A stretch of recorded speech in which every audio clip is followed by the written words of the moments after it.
যে কেউ যদি অন্যায় করে তার বিরুদ্ধে ব্যবস্থা নেওয়া হবে। এটা একদম কোনো ধরনের, আমি আমার ভাইও যদি করে তাকে ছাড় দেব না। আর এখানে কোনো ধরনের মাস্তানি আমরা বরদাস্ত করব না, যে এখানে আমার গাড়িতে করে যেতে হবে, আমার গাড়িতে নিতে হবে, ওই বেটা কেন ঢুকছে এখানে, তাকে মারো, তাকে এখানে ঢুকতে দেবো না, এটা কোনো ক্রমে বরদাস্ত করা হবে। যেখানে সে কমফোর্ট ফিল করে সেখানে সেটা নেবে। এই ব্যাপারে কিন্তু আমি অ্যাম্বুলেন্স মালিকদেরকে স্পষ্ট বলছি, কোনো যদি অভিযোগ পাওয়া যায় সেক্ষেত্রে আমি কোনো এক্সকিউজ করবো না কাউকে।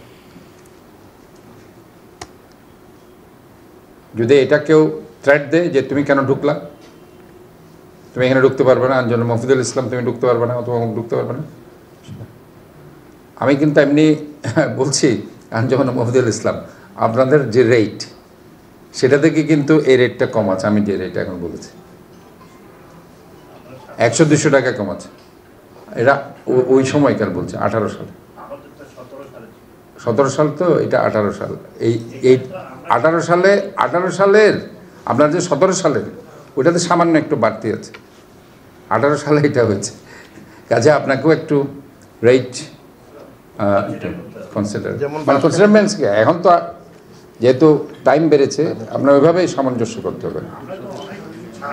হ্যাঁ, আমি ওটা বলছি না যে এই যে একটা কথা উঠে এসেছে তো একটু আগে, ওইটা আপনি এই যে গম একটু আগে আমি যে রেটটা দিয়েছি আপনার এই রেটটা আমি একটু কম্পেয়ার করলাম, তো এখানে ওই 100-200 টাকা এদিক ওদিক বেশি আছে। তো ওইটা একটু আপনি এখন যে রেট চার্টটা আপনি ফিক্স আপ করবেন, হ্যাঁ ওইটার থেকে একটু কমিয়েছে, মানে আপনার রেটটা দেখে একটু কমিয়েছে। তো যাই হোক, আমার মনে হয় এখন আপনারা রেটটা সেম রাখলে ভালো হবে। একসাথে যদি একসাথে রাখলে সোফার এটা করো। আর আমি আরেকটা মেডিকেল কলেজের পরিচালককে রিকোয়েস্ট করতে চাই, আপনাদের অ্যাম্বুলেন্স 4টা থাকবে কেন, গভর্নমেন্ট অ্যাম্বুলেন্স বাড়ান।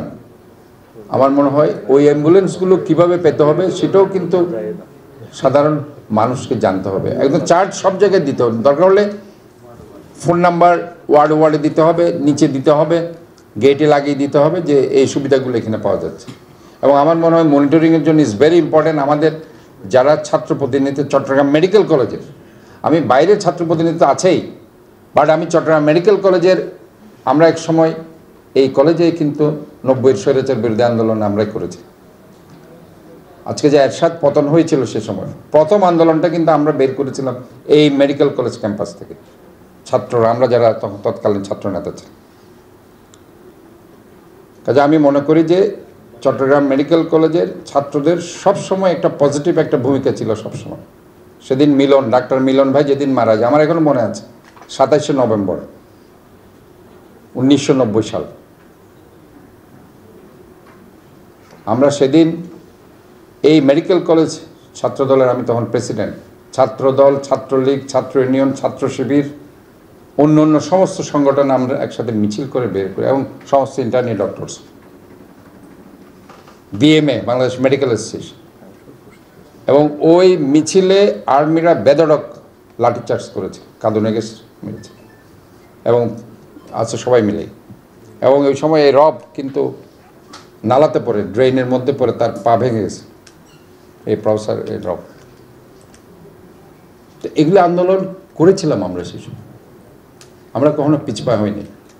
কাজে আমি মনে করি যে বাইরের আজকে স্টুডেন্টরা যদি, আমাদের জন্য লজ্জার ব্যাপার, তারা আজকে আঙ্গুল দিয়ে দেখিয়ে দিচ্ছে, বাট আমরা কি করছি, আমাদের এই কলেজের স্টুডেন্টরা কি করছে, আমাদের ডক্টররা কি করছে। আমাদেরকে প্রতিটি ব্যাপারে স্ট্রংলি পজিটিভ হতে হবে, কোনো রুগী যাতে শোষিত না হয়। এটা রুগী যখন এখানে আসে অত্যন্ত অসহায় অবস্থা থাকে। আমি আমার ডাক্তার ভাইদেরকেও বলছি, আমরা হয়তো বা ডাক্তার হিসেবে, কিন্তু আমি যে জিনিসটা অবভিয়াসলি বলতে চাই সেটি হচ্ছে, যখন একটা গ্রাম থেকে একটা রুগী যখন আসে কোনো একটা জায়গা থেকে, সে খুব অসহায় থাকে। আমি আমার টেবিলে যখন বসি ডাক্তার হিসেবে, যখন আমি লিখতে থাকি, আমি শুধু রুগীকে যদি এটাই বলি যে আপনার রুগীটা ভালো আছে, আমি দেখছি, আপনি চিন্তা করবেন না, এই একটা কথাই না। ওই রুগীর পার্টি আর কিছু চাই না, রুগীর পার্টি এটাই শুনতে চাই যে আমার রুগীটা ভালো আছে।